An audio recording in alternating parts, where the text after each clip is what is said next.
그리고 최윤식 목사님, 그리고 전창호 장로님과 송영자 권사님, 황흥진 장로님과 홍성자 권사님, 그리고 황영조 장로님과 김지희 권사님까지 총 9분이 그 필리핀 그 달로모 지역에 있는 예수중심교회 창립 예배를 위해서 출발했습니다. 4시 반에 교회에서 모여서 기도하고 출발했고요. 오늘 이제 아침 비행기로 인천공항을 떠나서 필리핀에 도착하고 나면 이제 주일 오후 3시에 그곳에서 이제 창립 예배를 드릴 계획입니다. 무사히 다녀오실 수 있도록 기도해 주시고요. 또 마음으로 동참해 주시기 바랍니다. 오늘 우리가 살펴볼 유다 자손 지파의 기업에 대한 내용은요. 20절부터 63절까지 굉장히 많은 많은 분량을 할애해서 기록이 되어 있습니다. 여러 성읍의 이름이 나오는데요. 읽지 않은 이유는 이 지명들이 우리에게 익숙하지가 않아요. 그래서 새벽에 지명들을 읽다가 분노하실까봐 안 되겠다 싶어서 고민을 하다가 이렇게 그냥 가운데 우리에게 익숙하지 않은 지명은 뛰어넘고 앞부분과 끝부분을 읽고 그 내용을 설명을 하는 쪽으로 나가야겠다 생각을 하고 그렇게 중간에 많은 부분을 또 뛰어넘었습니다. 혹시 이 부분에 대해서 불편한 마음이 있다면 용서해 주시고요. 자세하게 설명을 드릴게요. 너무 자세하게는 못 드리고요. 이제 21절부터 62절까지에 걸쳐서 유다 자손이 얻은 기업을 설명하고 있는데요. 전체 그림은 이렇습니다. 이 남쪽 지역부터 시작해서 서쪽 평지 그리고 지중해 연안을 갔다가 북쪽 산지를 얘기하고 동쪽의 광야 지대를 이야기합니다. 그러니까 이 아래쪽부터 시작해서 유다가 받은 땅이 이렇게 있다면 아래쪽부터 시작해서 반시계 방향으로 한 바퀴를 도는 거예요. 그래서 이 유다 사람들이 어떤 곳을 차지하고 있었더라라고 하는 거를 이제 이 글을 처음 접하는 이스라엘 백성들은 너무나 쉽게 이해할 수 있도록 설명을 하고 있는 겁니다. 우리나라로 대입해서 말씀을 드리자면은 이제 유다 자손 지파의 경계는 이러하다 그러면서 남쪽으로는 제주도가 있을 것이고 그리고 이제 서쪽으로는 이제 뭐 군산에서부터 시작해가지고 이렇게 목포에서 해남에서부터 시작해가지고 쭉 올라와서 이제 뭐 어디죠 태안이나 뭐 이쪽을 쭉 지나가지고 이제 인천까지 올라오는 거예요. 그런 다음에 북쪽으로는 이렇게 거기서부터 시작해가지고 이 일산을 지나가지고 이제 강원도 동쪽까지 가는 겁니다. 쭉 가가지고 뭐 삼척이니 태백이니 이제 다 넘어와가지고 거기서 이제 동해 바닷가 얘기를 한 다음에 뭐 속초와 뭐 이렇게 강릉과 쭉 얘기를 해가지고 그 다음에 이제 밑으로 쭉 내려오는 겁니다. 쭉 내려와가지고 이제 어디서 마무리가 되냐면 이제 대구, 뭐 부산 이렇게 해서 이렇게 한 바퀴를 우리나라를 한 바퀴 삥 도는 그런 이야기예요. 그러니까 우리한테는 굉장히 모르는 지명들이고 어려운 지명들이지만 이 이야기를 듣는 이스라엘 백성들에게는 하나님이 우리한테 이런 땅을 주셨구나라고 우리 나라 지명 얘기하면 그건 어디에 있고 그건 어디에 있고 떠오르는 것처럼 이스라엘 백성들은 다 이해를 했던 지명들입니다. 너무나 익숙한 그런 지역들을 하나님이 주셨다라는 것이고요. 이제 각 지역별로 나누어서 보자면은 남쪽 지역을 가장 먼저 이야기를 합니다. 성경에 네게브라고 되어 있는 그 남부 지역, 유다 땅, 이스라엘 국가 전체에서 가장 아래 지역이에요. 그 남쪽 지역이 에돔 지파와 이제 이렇게 경계선상에 있는 그런 지역들인데 거기에 29성읍이 있었다라고 얘기를 합니다. 그래서 21절부터 32절까지의 내용이 남쪽 성읍에 대한 이야기이고요. 33절부터 44절까지가 거기서 옆으로 올라와서 서쪽 지역에 대한 이야기입니다. 이 서쪽 지역은 지중해를 향해 가는 길목에 있는 평지 지역이에요. 이스라엘 나라 자체가 지중해 연안에서부터 이렇게 광야로 넘어가는 그 길목에 있는 그 국가인데 지중해 연안에서부터 이렇게 중심부까지는 평지 지역이고요. 그래서 광야로 넘어가는 그 길까지가 이렇게 그 산지 지형이라고 생각을 하시면 됩니다. 그래서 이쪽 서쪽 평지 지역, 바닷가도 있고 그리고 그곳에서 곡물도 재배할 수 있고 하는 그런 쪽의 땅을 이제 말을 해주는데 39성읍이 나옵니다. 39성읍이 나오고요. 45절, 6절, 7절 이렇게 짧은 이 구절에는 세 성읍만 나오는데요. 에그론, 아스돗, 가사. 요 세 성읍은 뭐냐면은 블레셋과 매일 주거니 받거니 이렇게 차지하느니 뺏기느니 하는 그런 접전 지역이에요. 접경 지역이면서 동시에 접전 지역입니다. 그래서 요 세 성읍이 지중해 연안에 붙어 있는 그리고 블레셋과 블레셋 민족도 살고 있었던 그 지역을 얘기하고 있고요. 48절부터 60절까지를 이제 거기서 위로 올라와서 북쪽 산지 지역, 그러니까 이 지중해 연안에서 북쪽으로 올라가면서 안쪽으로 들어와 있는 이제 산지 지역을 얘기를 하는데요. 38성읍이 있습니다. 그리고 61절과 62절에 이제 다 봤잖아요. 남부를 봤고 서부를 봤고 북부를 봤으니까 마지막 동부 이제 산을 넘어서 가게 되면 이제 있는 그 광야 지역에 있는 그런 성읍들 6성읍을 이제 설명을 해주고 있습니다. 그래서 전체 유다 사람들이 살아야 할 땅이 어디인지를 말을 해주고 있고요. 그 각 지역에 따라 이런 성읍들이 있고 이런 마을들이 있었다라고 자세하게 친절하게 설명을 해주는 것입니다. 이렇게 유다 사람들이 차지하게 된 이 땅을 설명하는 게 무슨 의미가 있는가? 아주 중요한 의미가 있어요. 하나는 뭐냐면은 하나님께서 이 사람들에게 그 유다 지파 사람들에게 삶의 터전을 주시잖아요. 그거는 뭐냐면은 이 사람들이 살아가는 데 있어서 필요한 모든 것들을 하나님이 미리 예비해 두셨다라고 하는 사실을 알려주는 겁니다. 이 가운데 있는 지역들을 읽지 않았기 때문에 우리가 지명들을 모르고 넘어갑니다. 그런데 읽다가 보면은 중간중간에 어디서 들어봤는데 이런 지역들이 조금씩 있어요. 한두 개 정도가 있습니다.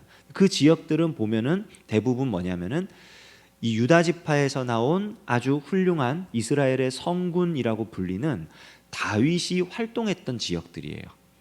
다윗의 주 무대가 되었던 지역들이 포함되어 있습니다. 그래서 이 유다 지파에서부터 나온 이 하나님의 마음에 합한 사람 다윗이 자기 지파니까 자기에게 익숙했겠죠. 그래서 그곳에서 활동을 많이 했겠죠. 더 많은 관심을 가지고 그곳을 위해서 일을 했겠죠. 그런데 단순히 그런 차원의 문제가 아니라 하나님께서 이미 이 가나안 땅에 들어온 이스라엘 백성들에게 기업을 분배하실 때 그곳에서 살아가며 그곳에서 훈련받으며 그곳에서 자라서 하나님의 일을 할 수 있도록 예비해 두셨다는 말이에요. 우리는 물론 운명론자들은 아닙니다.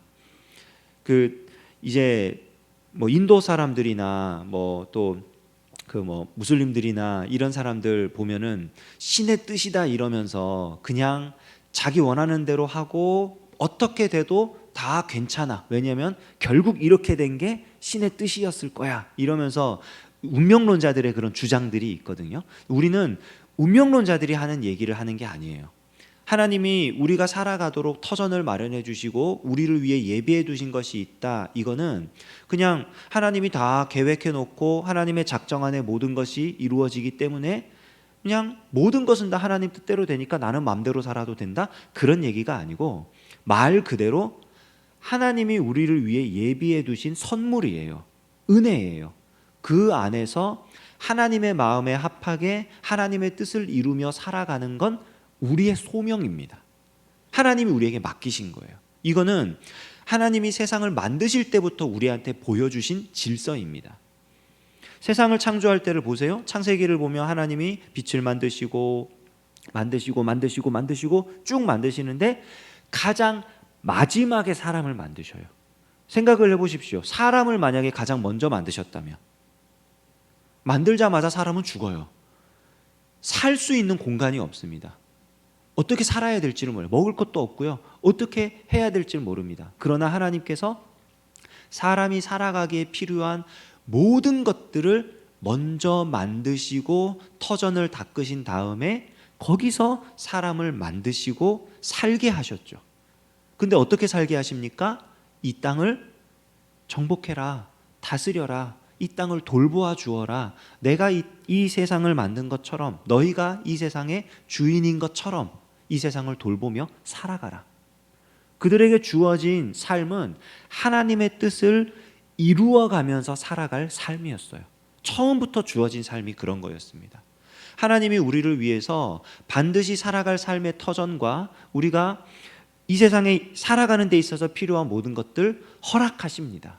하나님이 그것들을 주십니다. 미리 예비해 두셨습니다. 그러나 그것들을 그냥 단순히 누리며 살아가는 것이 그리스도인의 삶이 아니라 그 안에서 하나님의 뜻을 이루며 살아가는 것이 그리스도인의 삶입니다. 이렇게 유다 지파에게도 그와 같은 기회를 주셨고 그와 같은 소명을 주셨는데, 우리 읽었던 본문의 마지막 부분 63절을 보면은 굉장히 우리 마음을 불안하게 하는 내용이 기록되어 있습니다. 예루살렘 주민 여부수 족속을 유다 자손이 쫓아내지 못하였으므로 여부수 족속이 오늘까지 유다 자손과 함께 예루살렘에 거주하니라. 이 여부수 족속이 언제까지 예루살렘에 계속 사냐면요, 놀랍게도 다윗 왕이 다스리던 시대에도 터를 잡고 살고 있어요. 우리가 잘 알고 있는 아라우나의 타작마당 있잖아요.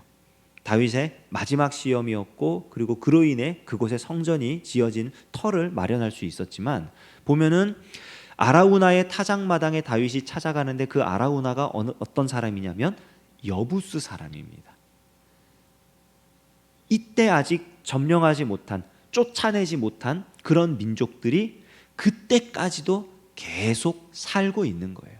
그 얘기는 뭐냐면은 이 유다 지파 사람들이 하나님의 말씀대로 그 땅을 정복하며 살아가는 데 있어서 중간에 멈췄다는 얘기예요. 분명히 그 땅에 들어가 살았고 그 땅에서 하나님이 주시는 복과 은혜를 누리며 살았는데 하나님의 명령을 완수하지 못했다는 뜻입니다. 이 말씀은 이후로 나오는 다른 지파의 기업 분배에 반복적으로 등장합니다.